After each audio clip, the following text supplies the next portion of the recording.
ಯುವಜನ ಸೇವಾ ಮತ್ತು ಕ್ರೀಡಾ ಇಲಾಖೆ, ಭಾರತ ಸರ್ಕಾರ ಹಾಗೂ ಪ್ರಾಂತೀಯ ನಿರ್ದೇಶನಾಲಯ ಬೆಂಗಳೂರು ಇವರ ಆಶ್ರಯದಲ್ಲಿ ರಾಜೀವ್ ಗಾಂಧಿ ಆರೋಗ್ಯ ವಿಜ್ಞಾನಗಳ ವಿಶ್ವವಿದ್ಯಾಲಯದ ಸಹಯೋಗದೊಂದಿಗೆ ಹಾಸನ ವೈದ್ಯಕೀಯ ವಿಜ್ಞಾನಗಳ ಸಂಸ್ಥೆ ಹಿಮ್ಸಲ್ಲಿ ರಾಷ್ಟ್ರೀಯ ಸೇವಾ ಯೋಜನೆಯ ರಾಷ್ಟ್ರೀಯ ಭಾವೈಕ್ಯತಾ ಶಿಬಿರವನ್ನು ದಿನಾಂಕ 5/1/2026 11/1/2026 ಆಯೋಜಿಸಲಾಗಿದೆ ಅಂತ ಹಿಮ್ಸ್ ನಿರ್ದೇಶಕರಾದ ಡಾಕ್ಟರ್ ವಿ ರಾಜಣ್ಣ ತಿಳಿಸಿದರು.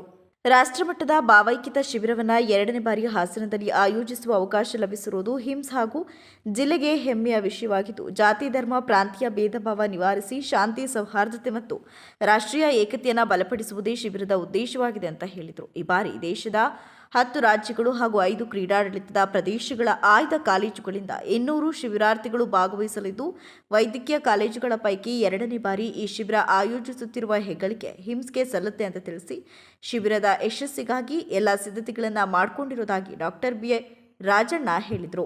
ಘಟಕದ್ದು ನಮ್ಮ ಟೆಂಡರ್ ಸ್ಪೆಸಿಫಿಕೇಷನ್, ಸಂಸ್ಥೆಯ ಟೆಂಡರ್ ಸ್ಪೆಸಿಫಿಕೇಷನ್ ಪ್ರಕಾರ ಆಗಿರಲಿಲ್ಲ ಅಂತ ನಾವು ಸರ್ಕಾರಕ್ಕೆ ಬರೆದಿದ್ವಿ. ಸರ್ಕಾರದಲ್ಲಿ ಸೆಕ್ರೆಟರಿ ಮತ್ತು ಮಾನ್ಯ ಮಂತ್ರಿಗಳು ಆ ಕಂಪನಿಯವ್ರನ್ನ ಕರೆಸಿ ಅದರ ಪ್ರಕಾರನೇ ಕೊಡಲೇಬೇಕು ಅಂತ ಹೇಳಿದ್ದಾರೆ.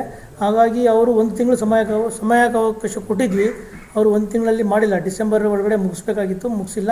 ಅವರು ನಮಗೆ ಹೇಳಿದ್ದಾರೆ ನಮ್ಮ ಕೈಯಲ್ಲಿ ಮಾಡೋಕ್ಕಾಗಲ್ಲ ಸ್ಪೆಸಿಫಿಕೇಷನ್ ಪ್ರಕಾರ ಅಂತ.